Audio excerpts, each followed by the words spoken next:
Baldur's Gate 3 Early Access has been out for about 5 months now. Larian Studios have released a number of patches to improve the Early Access, which you guys seem to be about 50-50 on whether they are good or not. But when are we actually going to get the full game, Act 2 and Act 3? Where are they? Well, let's try and figure that out.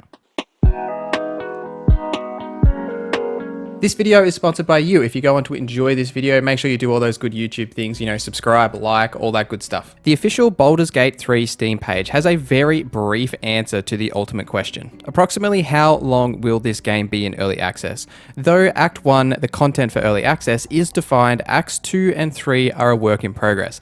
It's therefore difficult to predict when 1.0 will launch. We anticipate Baldur's Gate 3 being in Early Access for at least 1 year, but we'll have to see how it goes. It'll be ready when it's ready. And I mean, that's a pretty fair response with everything that's happening in the world, COVID and all of that kind of stuff. It's committing to a date and even a release window is probably not a good idea, especially if you're not sure if you're going to be able to stick to it.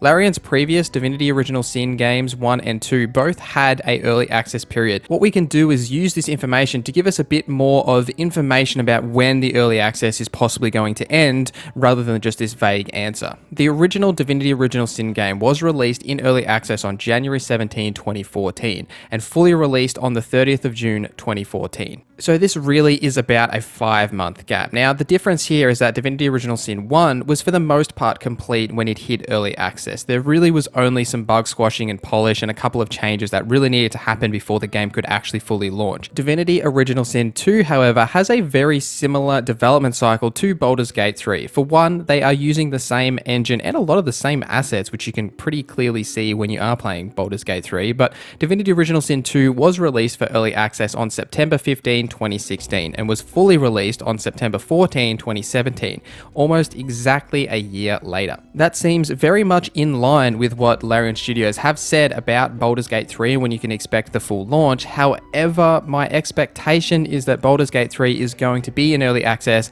significantly longer than the Divinity Original Sin titles, and this is why. Baldur's Gate 3 is a Dungeons & Dragons game set in a completely different universe to Divinity Original Sin 1 or 2, with its own rule sets, classes, spells, cantrips, and interactions that you'd become accustomed to from playing the Dungeons & Dragons game. All of these have to be developed and implemented into the game, and there is no existing framework that Larian can jump off on. With Divinity Original Sin 1, they already had, the world and the lore and the framework really to jump off on for Divinity Original Sin 2. They have pulled some of this from Divinity Original Sin 2. It's very noticeable. In the early stages of the Baldur's Gate 3 early access, there was some of Divinity Original Sin's trademark surface interactions, like creating ice or fire on the ground from spells carried over from Divinity Original Sin. These have since been changed to fit more of a Dungeons & Dragons rule set.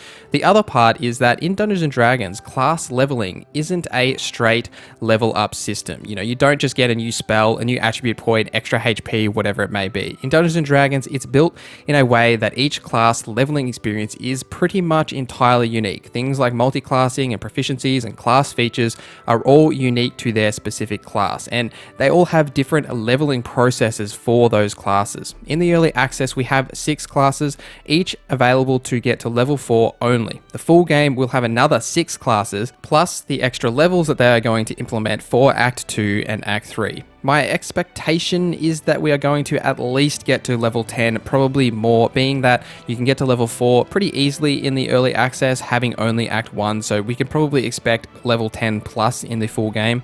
This will require a significant amount of work from the studio to implement all of these classes, which all have their own unique aspects, subclasses, cantrips, all the unique class features that are specific to that one class.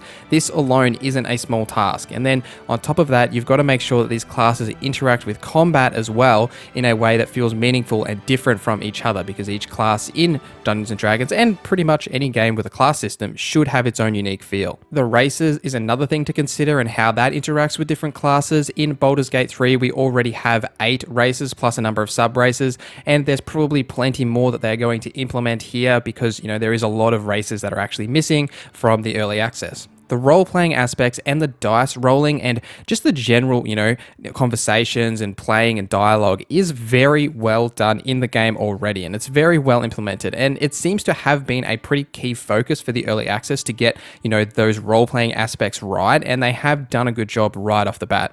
Obviously, though, in developing Act 2 and Act 3, this is going to mean new characters, new voice actors, new quests, new interactions, completely new world spaces. We haven't even been to Baldur's Gate yet, as well as the branching paths in a lot of the quest lines that Larian Studios are so commonly known for. Basically, to sum all of this up, in terms of development, there is a lot more work under the covers to get Baldur's Gate 3 to launch than it might appear, considering on the surface it looks very much like Divinity Original Sin 2, and it has a solid amount of features already. Now, my personal opinion is I wouldn't expect Baldur's Gate 3 to launch 1.0 in 2021. My uneducated guess, and to be clear, it is an uneducated guess, would be that we'll get the full launch of Baldur's Gate 3 in early to mid 2022, with all of the additional features and classes, plus just the work to create 2 more acts. Oh, and there is also the COVID aspect, which we haven't talked about, working from home, and some people may not be able to work, and how that all interacts with development and slows down development. It's just something else that we have to consider as well. I would be very surprised if we get the full game in 2021. But hey, I've been wrong many, many times, and who knows how much they're actually going to support this early access. They may